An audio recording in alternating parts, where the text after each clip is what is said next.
Sebelumnya perkenalkan, nama saya Gerardus Nuaji, absensi 12 dari kelas 9A.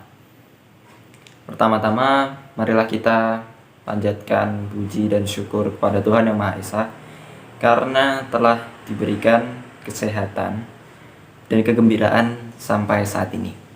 Ya. Topik yang akan saya bahas kali ini adalah COVID-19. Ya, COVID-19. Suatu hal yang sudah kita alami sekitar 1 tahun yang lalu ya.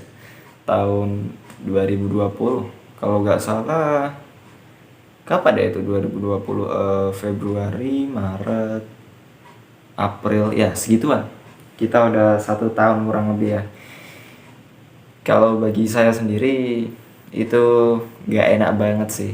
Harus kelas 8, masa-masa yang paling enak di SMP, ternyata harus dibatalkan gitu. Bukan dibatalkan ya, serunya dikurangin karena kita harus semua belajar di rumah kan.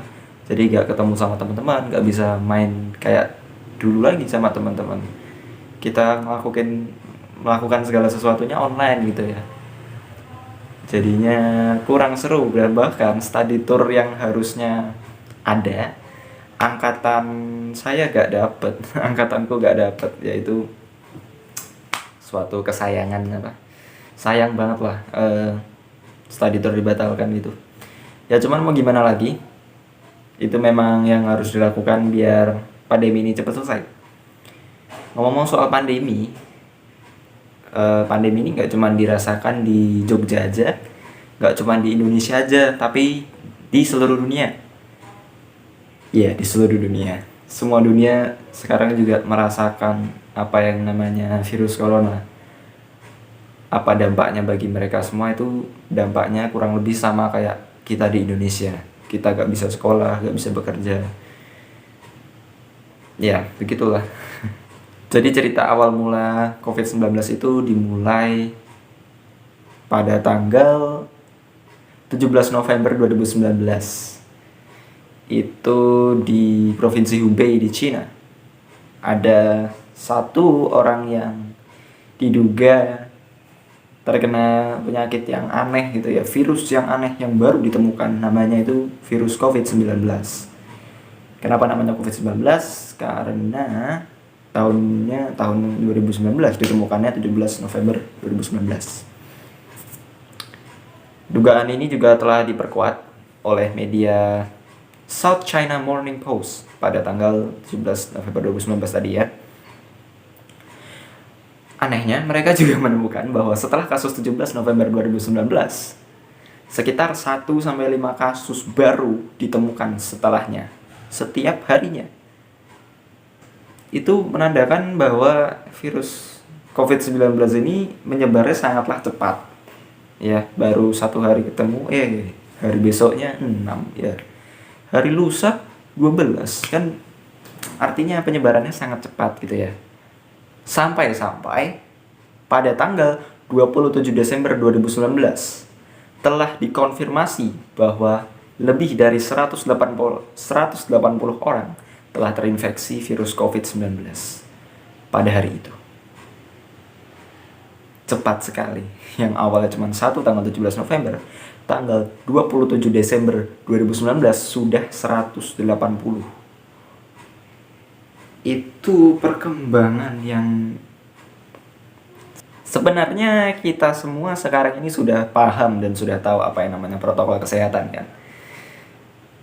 Tapi masih banyak orang yang tidak taat gitu ya.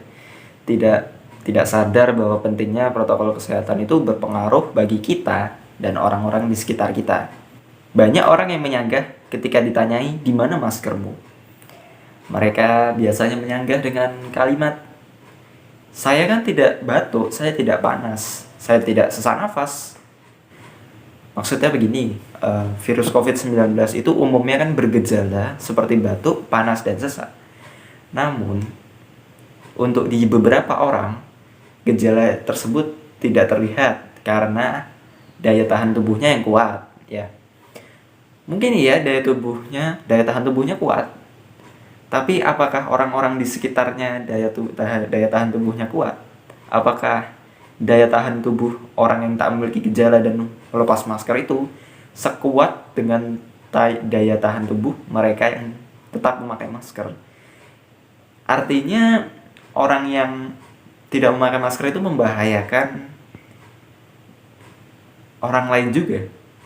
Jadi yang bisa saya simpulkan di sini, kita itu harus menerapkan protokol kesehatan dimanapun, kapanpun, karena bukan hanya menjaga kesehatan diri kita sendiri, namun juga menjaga kesehatan orang lain juga dengan memakai masker. Walaupun dengan langkah preventif tersebut masih ada, namun paling tidak kita bisa meminimalisir perkembangannya agar tidak cepat gitu. Kita semua di dunia tidak ada yang menginginkan hal ini terjadi. Untungnya pada hari Minggu 6 Desember 2020 kemarin, vaksin virus COVID-19 Sinovac telah tiba di Jakarta. Jumlahnya memang tidak banyak, tidak dalam dosis yang besar untuk banyak orang. Dosisnya memang hanya untuk beberapa orang di Jakarta pada waktu itu.